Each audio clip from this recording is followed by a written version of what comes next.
conférencier de ce soir est Zeev Gourarié, qui est ici, près de moi, et qui est un des conservateurs du musée des arts et traditions populaires installé dans le bois de Boulogne à Paris, qui est un des musées les plus modernes, peut-être aussi les plus anciens, évidemment, qui est en train de se rénover, et qui doit avoir pris un coup de vieux.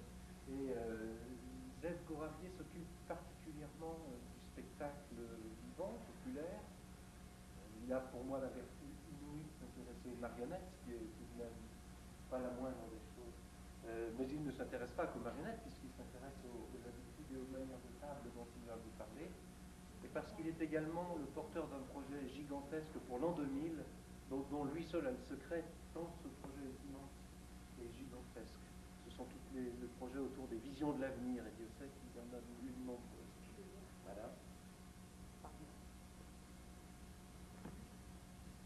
C'est donc maintenant à lui, et je le remercie beaucoup d'être ici ce soir.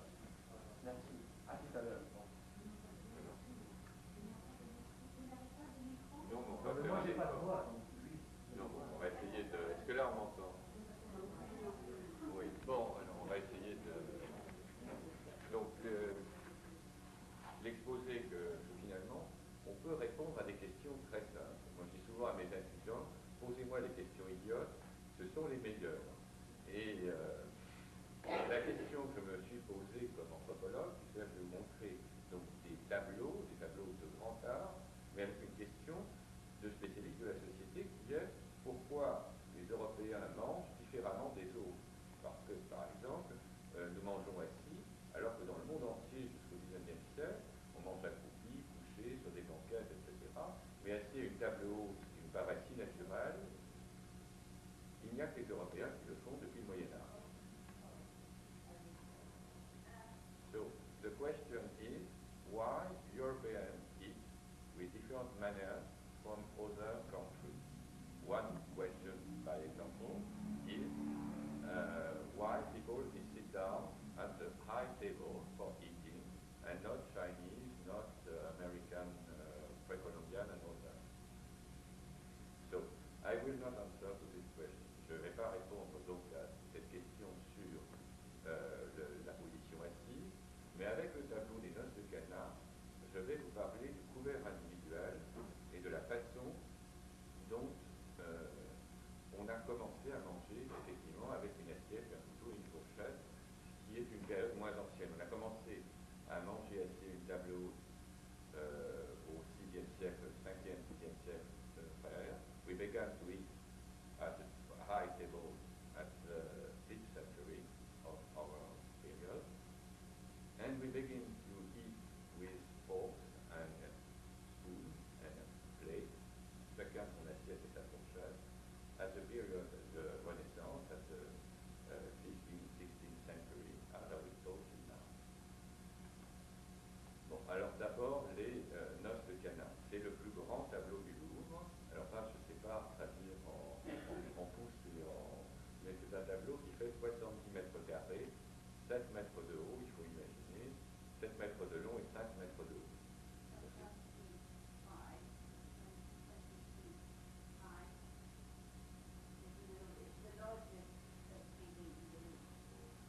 Voilà. Est-ce que sinon on m'entend bien là pour l'instant?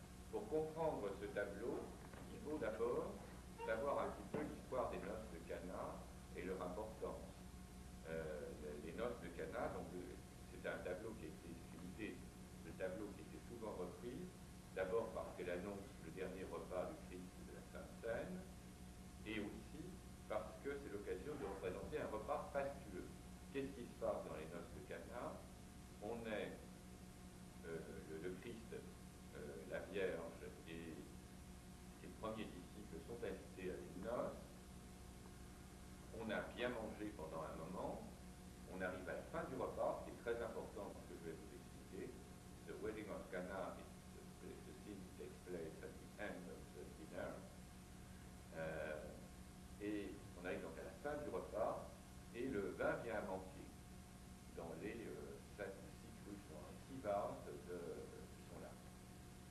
Et à ce moment-là, le Christ va transformer l'eau en vin, et il va de nouveau couler du vin, et le maître du repas va s'écrier, c'est très étonnant,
est important de comprendre qu'on est à la fin du repas. D'autre part, cet immense tableau est une des très grandes œuvres de Véronèse qui va repeindre par la suite des repas. Il peint ce tableau en un an, enfin si on le voit très bien, je vais m'asseoir. Il peint ce tableau en un an et il le fait pour le réfectoire de San Giorgio Maggiore à Venise. C'est donc aussi très important de voir ce tableau était au bout d'un réfectoire et il le type même d'œuvre proposée aux religieux comme repas du salut. Et on va voir par la suite qu'en fait le repas du salut, Véronèse ne sera pas toujours compris et qu'il aura des problèmes avec l'Inquisition pour un autre tableau, le repas chez Lévi, et sa façon un peu trop factueuse de représenter les choses. Alors là, j'y suis. Donc, dans les noces de Cana, nous avons le Christ, la Vierge, nous avons les mariés, effectivement, bon, le tableau est inversé, ils sont ici. Nous avons probablement des représentations des moines et des religieux qui sont ici, et tout l'appareil du repas qui est là. En particulier, pour bien montrer que c'est le repas du salut, on découpe ici de la viande, et le Christ est juste en dessous. Et entre le sacrifice, le découpage de la viande et le sacrifice de l'agneau, il est évident qu'il y a une parenté. Aussi l'hypothèse que j'ai proposée, ce que j'ai pensé de ce tableau, c'est que le repas est présenté avec d'autant plus de précision qu'il s'agit de montrer que le service de la table ici est au service de Dieu. Donc un repas fastueux, mais un repas aussi qui va détailler le service pour montrer que le service de la table est au service de Dieu. Alors maintenant, il y a un moyen de voir qu'on est bien au dernier service. Ça, c'est la première chose que je vais vous développer. On va voir, à propos de ces noces de Cana, comment fonctionnent les différents repas et comment fonctionnent les différents services. Donc là, il faut avancer peut-être une ou deux diapositives du côté noces de Cana. Voilà. Vous avez ici une chose qui nous a largement interrogé, c'est ceci. You have this thing. Vous ne voyez peut-être pas très bien, vous avez des petits objets blancs ici, ce sont des perles. You have something, des perles blanches. And in fact, we are at the last service. En fait, on est donc au dernier service, because you have sugar things. But in the medieval period and until the Renaissance, it's not the same fashion to carry the plate than today. Alors, je vais m'expliquer en français, si on peut traduire pour ceux qui ne sont pas. Voilà. Donc, en fait, on apporte une série de plats. Vous voyez ici qu'on apporte toutes sortes de plats d'un seul coup, et on les remporte. D'où notre terme de mets. Au Moyen-Âge, on parle de mets, et il peut y avoir des repas à 3, 4, 5, 6 mets. Entre le moment où on apporte les plats et le moment où on les remporte, la table est vide et les convives ne savent pas quoi faire. On leur propose des spectacles. D'où notre terme d'entremets.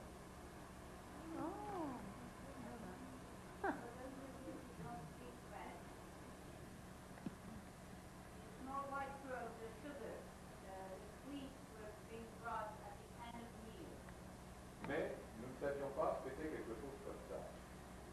We don't know what it was. Que ce soit du sucre, c'est normal à Venise. C'est très important qu'il y ait du sucre à Venise et beaucoup de sucre au dernier repas, c'est normal. Pourquoi? Est-ce que vous avez entendu parler du sucre candy? Je crois qu'on est des candies en English. Why did we say candy?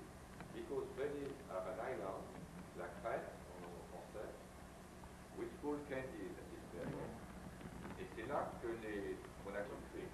Et ceci, qu'on n'avait pas identifié, on l'a identifié petit à petit comme une pâte sucrée en regardant d'autres œuvres. C'est ce que je vous propose. Voilà par exemple de Pierre Roguet l'Ancien, le Pays de Cocagne. Et dans le Pays de Cocagne, vous avez ces tartes qui ne sont pas sans évoquer cette partie-là. Ce sont les tartes visiblement sucrées. Même.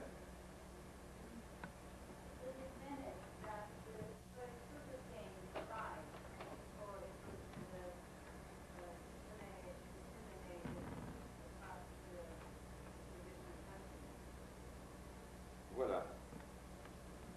Mais vous avez aussi des pâtes confites. Vous voyez ici, c'est la confiteuse. Et vous voyez qu'elle est habillée de Nicolas d'Armessin, une gravure de l'Armessin. Et vous voyez qu'elle est habillée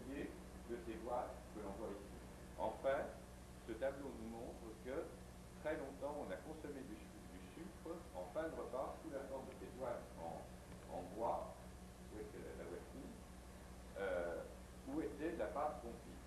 Alors, autre exemple, on en a énormément. Voilà une nature morte hollandaise maintenant, qui nous montre la même chose. Voilà une boîte tout à fait comparable à celle qu'on a dans les notes de canard, qui sont des pâtes sucrées servies dans ces petites boîtes en bois. Donc, c'est des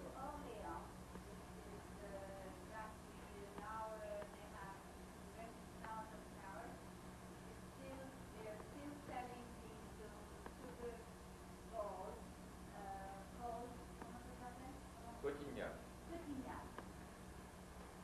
Voilà. Alors, ça nous montre donc qu'on est bien, conformément au texte biblique, à la fin du repas, et dans un repas fastueux, où le dernier service est le service des soupes. Je le dis par parenthèse, beaucoup de termes de table viennent du Moyen-Âge. Quand on dit dresser la table, les autres ici mangent sur une table à tréteaux, et au Moyen-Âge, on mangeait sur des tables à tréteaux. C'est seulement le XVIIIe siècle qu'on a des tables à manger, et donc quand on dressait la table, on dressait littéralement la table. Voilà aussi une chose qui est nouvelle de au passage. Les autres ont des serviettes au poignet. Chacun sa serviette, voilà une chose nouvelle, mais je reviens.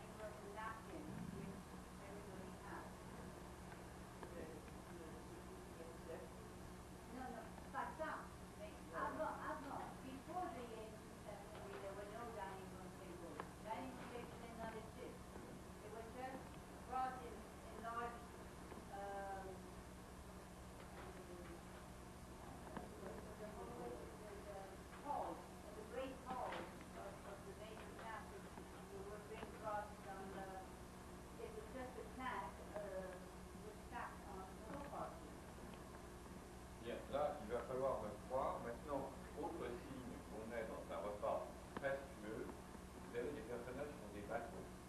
En voici un. En voici un autre qui tient un bâton.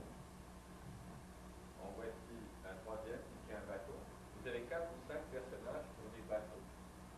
On sait qu'on est dans un repas fastueux, on verra aussi parce que vous avez ici un dressoir avec des personnages qui écrivent qu'est-ce qui sort du dressoir dans ces postes. Je vais en reparler. Mais donc on est, we are in a fastuous banquet because people are instruments. Des bâtons. Alors, sur ces bâtons, justement, ils nous permettent de comprendre qu'on a affaire à une catégorie d'officiers de bouche. C'est là où ça s'indique en anglais. Une catégorie d'officiers de bouche qu'on appelle les écuyers tranchants. Et ça nous renvoie au Moyen-Âge. Vous voyez ici ce qu'est sur cette enluminure du XVe siècle, tiré des grandes chroniques de France. Vous voyez ici qu'est-ce que c'est qu'un écuyer tranchant. Vous avez des personnages qui apportent les plats, vous avez ici Charles V qui reçoit l'empereur, et les plats sont apportés couverts.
là, vous voyez un dressoir avec de l'orthographique. Vous le voyez ici aussi. Et alors, ce qui est surtout important, c'est que vous voyez tous ces plats qu'on a amenés d'un seul coup. Un mets médiéval. Et vous voyez qu'ils sont dans le plus grand désordre. Là, vous avez quelque chose ici, vous avez quelque chose là. Il n'y a pas de symétrie, il n'y a pas d'ordre là. C'est vraiment le mets médiéval. Et maintenant, vous avez deux signes, à part l'équilibre tranchant, que vous avez affaire à un repas d'un haut personnage. Vous avez ici la nef de table. La nef de table, c'est le premier couvert individuel. C'est là que l'on met le François. Alors le François, c'est ces petits plats, sur lequel le duc va découper sa viande. Et c'est un morceau de vaisselle plat sur lequel on découpe sa viande. On met des François, de salière, des serviettes qui sont dans cette nef. Et seul un prince souverain a une nef. Or le duc de Berry n'est qu'un duc, ce n'est pas un roi. Et on voit toute l'ambiguïté de cette situation, à la fois souverain, mais en même temps duc, par la façon dont le protocole de la table existe. Ici, vous avez un dressoir à 3 marches qui indique bien que c'est un duc. Seuls les rois ont des dressoirs à 4 marches. Mais par contre, il affirme sa puissance souveraine en ayant cette nef de table. Voilà ce qu'on peut dire sur ces très grands repas. Je vous donne un autre exemple d'un cérémonie. Voilà toujours ce personnage avec des tranchants avec son bâton qui surveille, tiré des...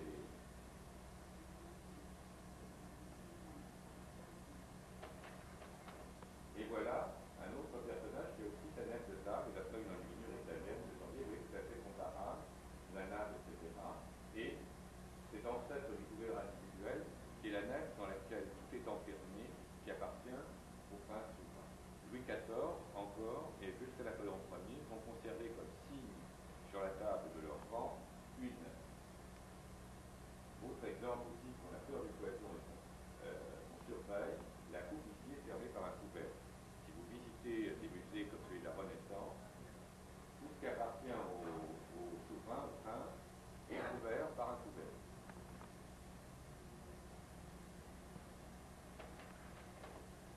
Voilà, le plat couvert, encore une fois, ici, vous voyez le mot couvert avec en plus un linge. Voilà le François sur lequel le prince mange. Voilà le couteau à découper sur lequel on fait une présence de la viande. Voilà sa coupe couverte. Voilà l'endroit où on met le vin et l'eau qui sont mélangés pour sa boisson. Et vous avez là aussi un exemple, et voilà son dressoir. Vous avez ici un exemple, d'après une gravure allemande, de l'appareil médiéval. Et vous voyez ici aussi qu'il n'y a pas d'ordre de présentation des mets et des plats sur la table. C'est le service médiéval. Ce que je vais vous montrer donc, c'est que les choses changent à la Renaissance. Alors ça va être ma troisième partie sur, effectivement, la naissance du couvert individuel, de la fourchette, etc., à la Renaissance.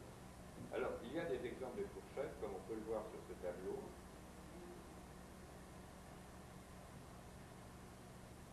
Du Péruvien pour son onofrio. Vous voyez ici, vous avez ce qu'on pourrait appeler une fourchette, mais vous voyez bien que c'est en fait un fourchon et qu'il a existé depuis très longtemps, soit des fourchettes, soit des fourchons de table, mais qui ne sont pas de couvert individuel. In the Middle Age, you have forks, really precious, but not really used, or big forks like this, but not exactly what we can mean individual forks. La fourchette apparaît, on ne sait pas trop bien pourquoi, mais certainement comme affirmation, effectivement, elle va le faire avec la nef, c'est-à-dire qu'on se protège et qu'on a chacun ces éléments pour manger. Elle apparaît pour la première fois comme couvert individuel dans la peinture, et dans cette peinture de Botticelli. Voilà. Voilà donc le mariage de Giovanni Pucci, qui est pour le mariage de Giovanni Pucci, Laurent de Médicis offre un cassone et un coffre peint, dont vous avez 3 panneaux qui racontent une légende de San Onofrio au Palais du Prado. Et dans une collection privée, vous avez également la représentation même du banquier. Et là, on voit pour la première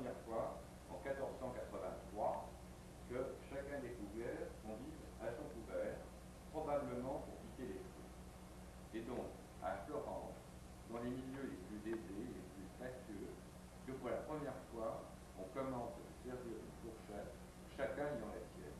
Et l'inventaire des grandes familles florentines confirme qu'on commence à trouver des fourchettes dans ces grandes familles à cette époque.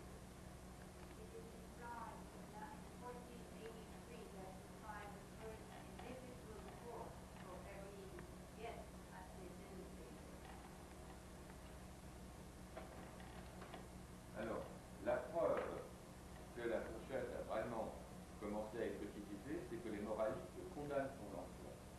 Ici, vous avez la prédelle de l'église d'Empoli, par Botticini, 1492. Voilà le dressoir. C'est le banquet d'Hérode. On voit bien que c'est un roi, parce qu'il a ce dressoir à 4 marches. On est dans un repas fastueux. Et le banquet d'Hérode est figuré en pendant du banquet de la Sainte Seine. Entre les deux, vous avez le jardin des Oliviers. Il s'agit donc d'un banquet de perdition. Hérode est une âme damnée, il n'y a pas d'autre mot, qui fait un banquet terrible, qui fait tuer Saint Jean-Baptiste. Et c'est son excès, c'est ce que ce tableau va dénoncer par cette très belle orfèvrerie, c'est l'excès du luxe. Or, c'est aussi une des toutes premières fois, après le tableau de Botticelli, où l'on voit que chaque convive, ça vous ne pouvez pas le voir, je vous demande de le voir, que chaque convive a bien son franchoir médiéval qu'il va manger, il a bien une cuillère, et il a en plus une fourchette. C'est la première représentation extrêmement claire aussi, où on voit que chaque convive a sa fourchette. Et là, on peut penser que l'habitude de manger avec une fourchette commence à prendre, parce que, à partir du moment où les moralistes le condamnent, c'est que l'habitude commence à se faire. Alors, en 1562, l'habitude de manger avec une fourchette est prise. Alors, ce qui s'est passé, je vais vous montrer à propos des notes de Canin, ce qui s'est passé à propos des fourchettes. On ne les voyait pas, ça nous en fait.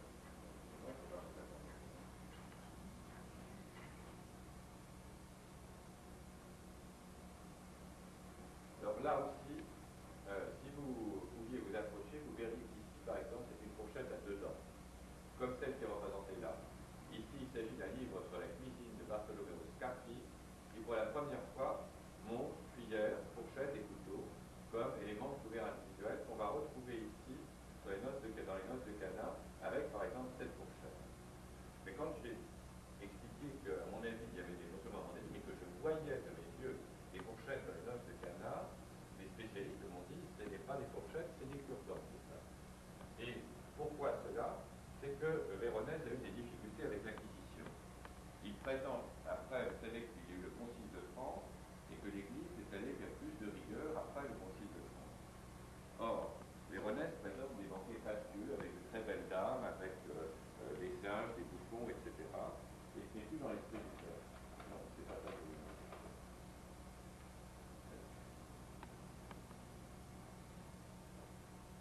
Bah, ils ont vu avec un cure-dent, parce que la fourchette est un signe de sensualité excessive à ce moment-là, et c'est pourtant bien cela, vous voyez une fourchette à 2 dents qui a été représentée, je le vois dans les notes de Canin. Donc, du coup, tous les historiens là disaient il n'y a pas de fourchette dans les notes de Canin, ce sont des cure-dents.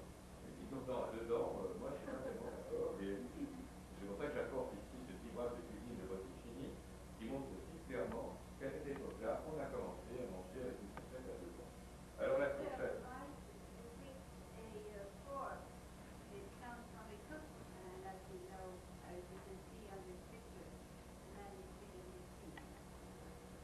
Alors, en Italie, en 1562, les élites commencent à manger vraiment avec la fourchette. Et au début du XVIIe siècle, l'usage est acquis. Alors, je vais vous le montrer quand même. 2 éléments. Voilà la preuve qu'on commence à manger avec des fourchettes, c'est qu'un musée comme celui de Milan, Polo Bezzoni, présente pour cette époque-là des collections de fourchettes comme celle-là, fin 16e. Autre chose, voilà un signe qu'on arrive aussi à manger avec la fourchette, y compris dans les pays du Nord, et je vais vous expliquer comment. Alors là, je vais vous lire un texte d'un voyageur, Thomas Coria, anglais, qui a visité l'Italie à la fin du XVIIe siècle et qui explique un petit peu qu'est-ce qui se passe en Italie. Voilà ce qu'il dit. Dans toutes les villes italiennes que j'ai traversées, j'ai noté une coutume qui n'est guère en usage dans les pays visités au cours d'autres voyages, ni dans aucune autre nation de la chrétienté. Les Italiens comme la plupart des étrangers résidant dans leur pays, se servent toujours pour le repas d'une petite fourchette. Pendant qu'ils prennent leur couteau d'une main pour couper la viande, ils tiennent dans l'autre leur fourchette. Leur fourchette est le plus souvent en fer ou en étain, parfois en argent, mais seulement pour les hommes de condition. L'emploi de ce curieux objet s'explique du fait que l'italien ne peut souffrir. L'emploi de ce curieux objet s'explique du fait que l'italien ne peut souffrir que son maître soit touché par les doigts, voyant que ceux de chacun ne sont pas également propres. Toutefois, j'ai pensé qu'il était bon d'imiter cet usage italien, de couper la viande avec une fourchette, non seulement quand j'étais en Italie, mais aussi en Allemagne et finalement en Angleterre, quand je suis rentré chez moi. Ce texte vous apprend plusieurs choses, que c'est en Italie qu'on a effectivement pris l'habitude de se servir d'une fourchette, mais que l'usage a plu. On va voir dans quelles conditions.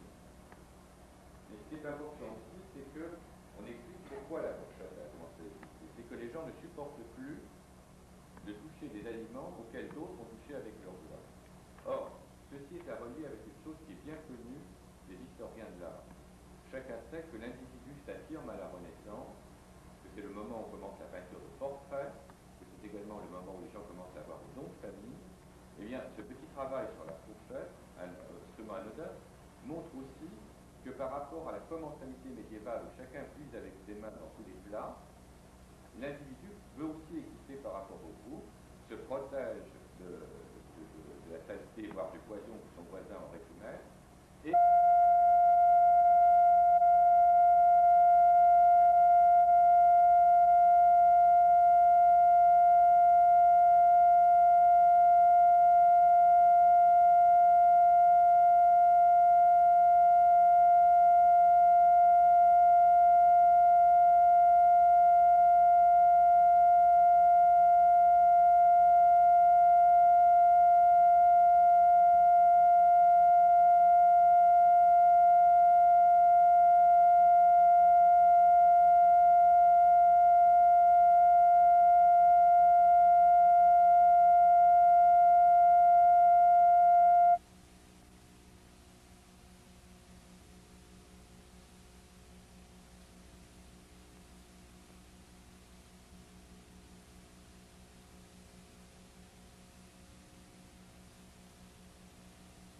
d'opérer une des plus formidables mutations dans les musées de Paris soit en cours, puisqu'il est en train d'organiser la transformation complète de ce musée des arts et des traditions populaires, qui ne sera pourtant pas fermé pendant toute la période des travaux. Je viens de l'apprendre avec satisfaction, parce que visiter les collections du musée des ATP, avenue du Mahatma Gandhi, dans le 16e arrondissement de Paris, dans le bois de Boulogne, est une expérience dont on se souvient longtemps.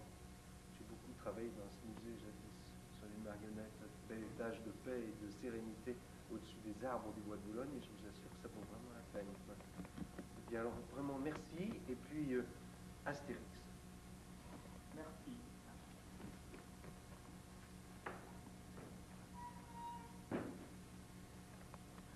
Bien, on va commencer tout de suite avec la première image. Je voudrais d'abord, avant de parler d'Astérix, vous expliquer au fond pourquoi je vous en parle. Le Musée des Arts et Traditions Populaires a en effet décidé, au moment de sa relance, il y a un an, de choisir ce sujet pour étudier la genèse d'un mythe moderne. Comment quelque chose se crée sous nos yeux, puisqu'il y a 30 ans, Astérix commençait à peine à sortir dans les premiers statistiques de pilote. Comment est-ce qu'en quelques années, ce petit Gaulois et ses compagnons ont pris une place absolument extraordinaire dans la conscience collective d'à peu près toutes les classes de population en France. Et même, je dirais, a eu un succès européen et presque mondial. Je vous en donnerai simplement un exemple. Nous avons, vous le savez, la Coupe du Monde de football l'année prochaine, ce qui est un événement bien plus considérable que tous les événements culturels que vous pouvez imaginer. Bien sûr. Et donc, il y a beaucoup d'argent pour ça, etc.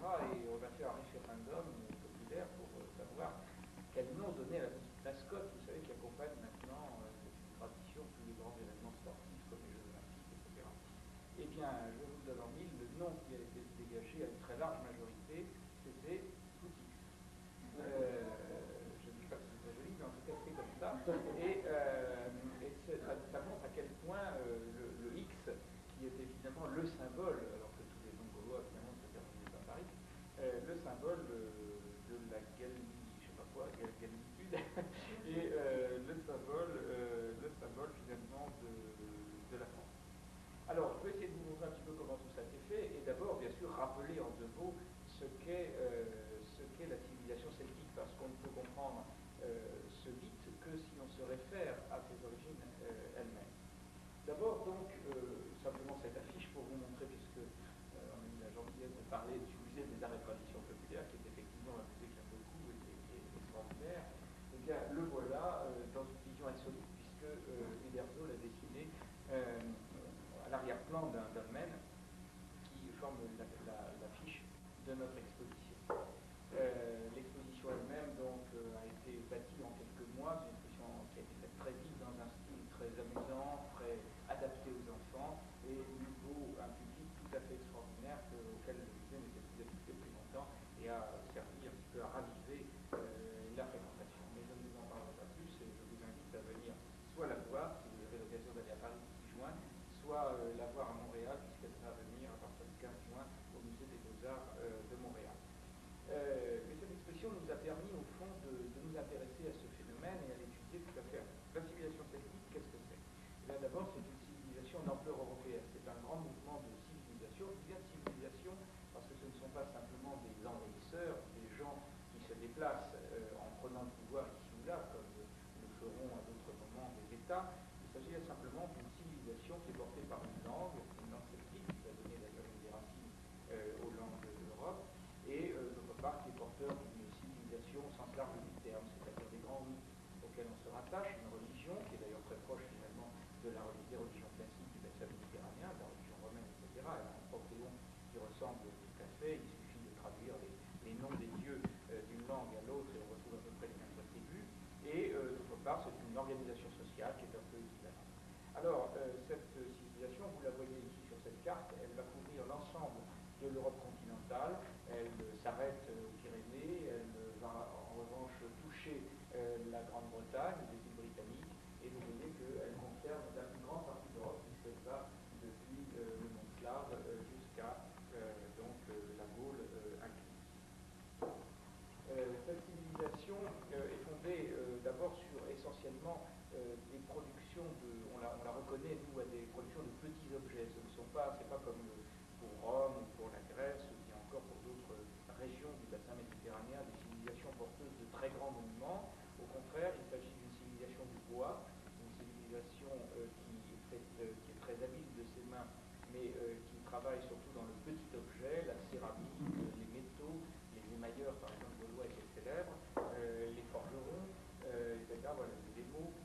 Les forgerons, voici ici une très belle petite fibule, elle est très agrandie, mais imaginez qu'elle ne fait que 4 cm ou 5 cm de longueur, et vous voyez la finesse de ce travail de forge, n'est-ce pas, puisque c'est du fer.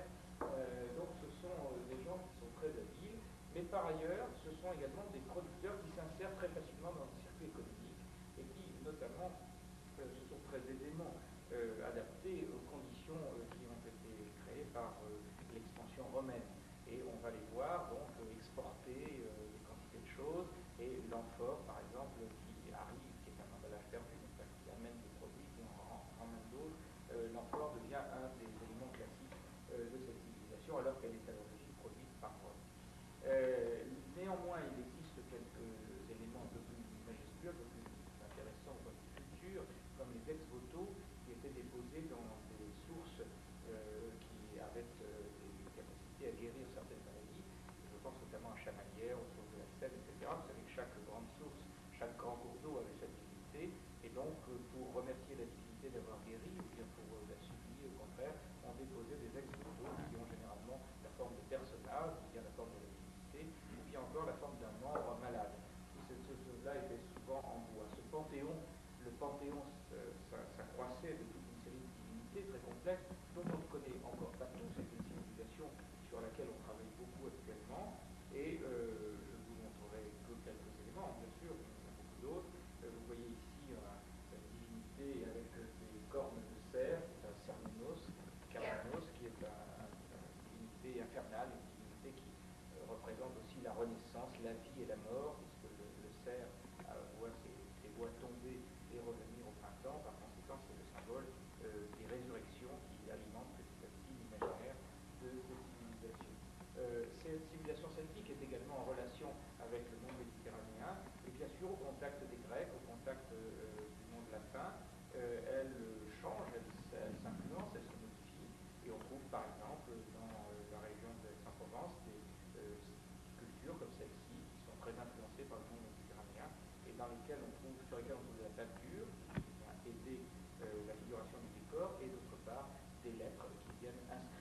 une inscription en grec, mais évidemment en langue celtique. Cette civilisation soukée est en particulier lorsqu'une personne était morte, on l'enterrait en général avec ses attributs, si c'était un homme avec ses armes, si c'était une femme avec ses bijoux, et les armes en tout cas étaient le plus souvent de façon à Égétuin, le lieu emblématique où Jules César a fait, où Vercingétorix a fait l'union des peuples gaulois contre César, et où César, vainqueur à Épiat, comme vous le savez, est revenu avec Vercingétorix prisonnier, passer ses quartiers d'hiver. Il a été très faible, très hésitant, mais enfin elle a été sanctifiée par ce Jules César lui-même, qui n'a pas laissé à des journalistes le soin de faire sa réputation, ou à des historiens, puisqu'il a écrit lui-même ce qu'il pensait de lui-même. Il en pensait plutôt du bien, d'ailleurs, je dois vous dire. Et ça nous permet d'ailleurs nous-mêmes de fonder notre amour des Gaulois sur une opinion très favorable, puisque Jules César, comme vous l'imaginez, a eu tout à fait intérêt à décrire les Gaulois dans des termes flatteurs pour eux, de façon à ce que lui-même, les ayant conquis, puisse être considéré comme un grand homme.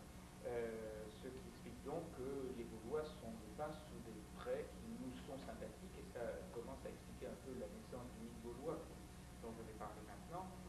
Il est décrit comme batailleur, il est décrit comme courageux, il est décrit, il a toute une série de qualificatifs, si vous voulez, qui donnent l'impression d'un assez grand désordre dans cette population, mais en revanche d'une grande dignité et d'un grand courage. Alors, je ne dirais pas que c'est la vérité, je dirais simplement que c'est le discours tel qu'il a été écrit par Jules César.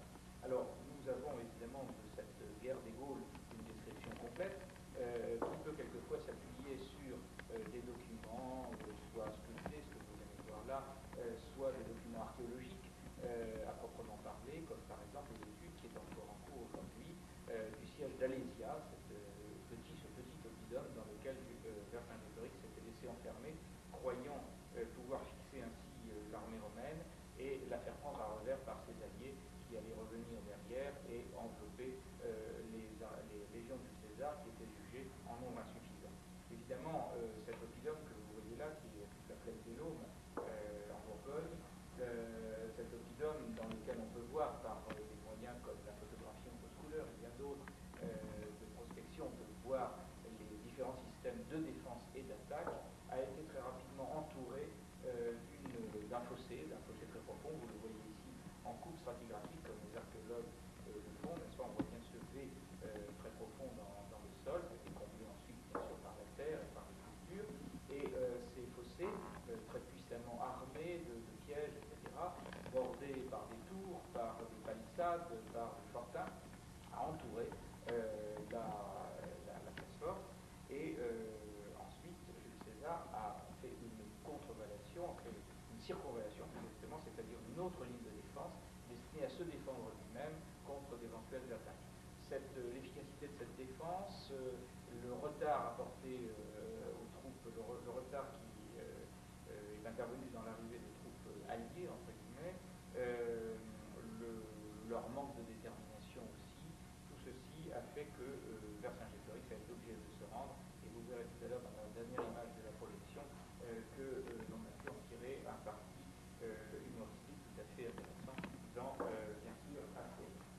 Alors, je termine avec cela, les Gaulois, parce que c'est important que vous le compreniez, les Gaulois se sont laissés séduire par les Romains, et même s'ils ont encore une fois résisté un petit peu au moment de la guerre des Gaules, très peu de temps après, ils ont été parfaitement romanisés. Ils ont romanisé leur nom, ils ont créé des entreprises qui sont devenues très rapidement concurrentes des entreprises latines ou romaines, comme par exemple les entreprises de fabrication des poteries fines qu'on appelle la sigillée, qui ont supplanté les fabrications d'origine d'Italie et d'Arezzo, et qui sont allées envahir totalement l'Empire, apportant donc des devises, des capitaux qui ont pu être réinvestis. Bref, ils ont joué la carte, si vous voulez, de la paix romaine avec son marché libre en quelque sorte, relativement libre, et ont par conséquent profité très largement de la situation. Ils étaient éblouis par la parure urbaine qu'apportaient les Romains, eux-mêmes qui étaient déjà une civilisation urbaine, contrairement à ce que l'on a longtemps cru, ce ne sont pas des villages pauvres, etc. Ils avaient des grandes Mais là, évidemment, les Romains arrivent avec l'architecture de pierre, avec les amphithéâtres, avec les jeux, avec tout un ensemble de grands monuments qui les séduisent, avec une sculpture monumentale, avec bref énormément de choses qui leur paraissent enviables. Et les Romains, les Gaulois deviennent, d'après Claude, un des grands empereurs, un des premiers grands empereurs, eh bien, d'après Claude, quand il fait son discours au Sénat pour demander aux pairs conscrits le droit romain pour les Gaulois, il explique que les Gaulois sont les frères des Romains, qu'ils ne se rebellent pas, qu'ils sont les meilleurs commerçants, etc. Il décrit leurs qualités et il dit que par conséquent, ils ont les mêmes droits, ils doivent avoir les mêmes droits que les Romains. Et donc dire à quel point les deux se sont intégrés l'un à l'autre. Donc le petit village gaulois d'Astérix qui résiste toujours et encore, c'est évidemment une vision négative. Alors, ces Gaulois, il faut bien vous dire qu'ils sont très peu connus jusque pratiquement au début de la République. Jusqu'à la Révolution française, on n'en entend quasiment pas parler. Le mythe fondateur de la monarchie, c'est Clovis. Le mythe fondateur de la monarchie, c'est Clovis qui se fait baptiser, n'est-ce pas, et qui, à partir de ce moment-là, devient le pilier à la fois de l'Église et d'autre part d'un État qui fonde sa légitimité sur le nom même des Francs, le nom même des Francs qui est évidemment l'origine du mot France. Cette vision des choses est évidemment totalement fausse sur le plan historique. La France ne commence pas avec Clovis, très, très loin de là. Mais je dois vous le dire, elle ne commence pas non plus avec les Gaulois. La France commence avec Iscapé, clairement, et elle commence à Namur. Avant, ce sont des États d'une forme, d'une culture, d'une civilisation, etc., totalement différente de celle que sera la civilisation française. Donc, les Gaulois apparaissent sur le champ de bataille de l'histoire à peu près avec la fin du XVIIIe siècle, au milieu du XVIIIe siècle, et pratiquement de Vercingétorix on entend à peine parler.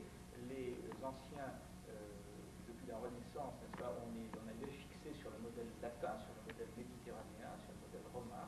Ce sont les classiques qui inspirent les choses. La République, d'ailleurs, a ses fondements dans la République grecque, etc. Et par conséquent,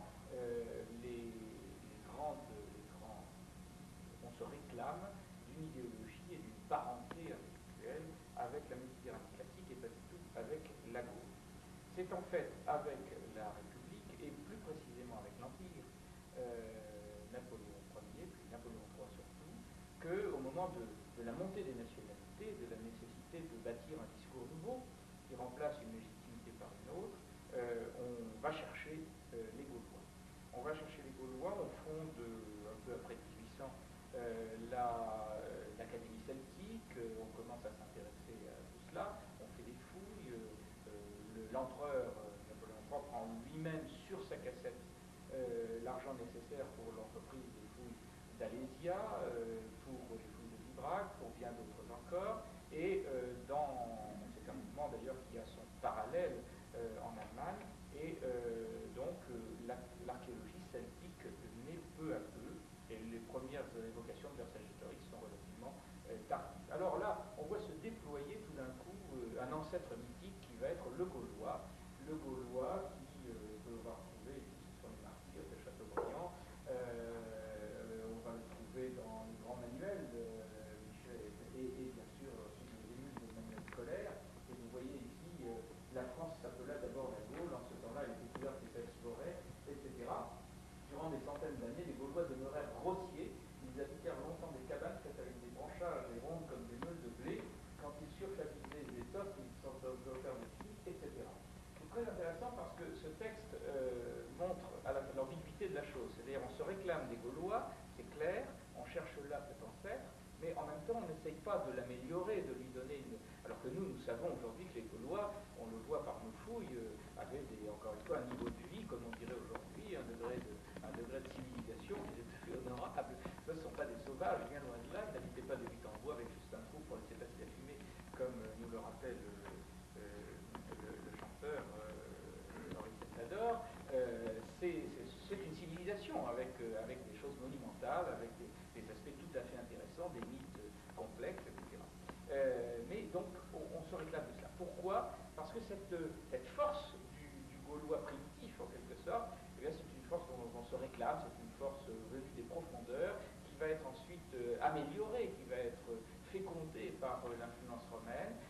se réclamer des deux à la fois. Et en fait, c'est très intéressant car Jules César et Vercingétorix s'allient dans un mythe commun. Et les deux ennemis, le brave Vercingétorix qui va mourir honorablement en sauvant ses compagnons, puisqu'il va échanger sa vie contre celle de ses compagnons seront libres et lui va repartir captif, du moins c'est comme ça que l'histoire le voit, ça a dû se passer un peu différemment à mon avis, mais enfin, donc c'est tout à fait honorable, c'est le héros certes perdant, mais perdant avec tellement de panache, c'est finalement peut-être mieux que de gagner de façon déshonorante.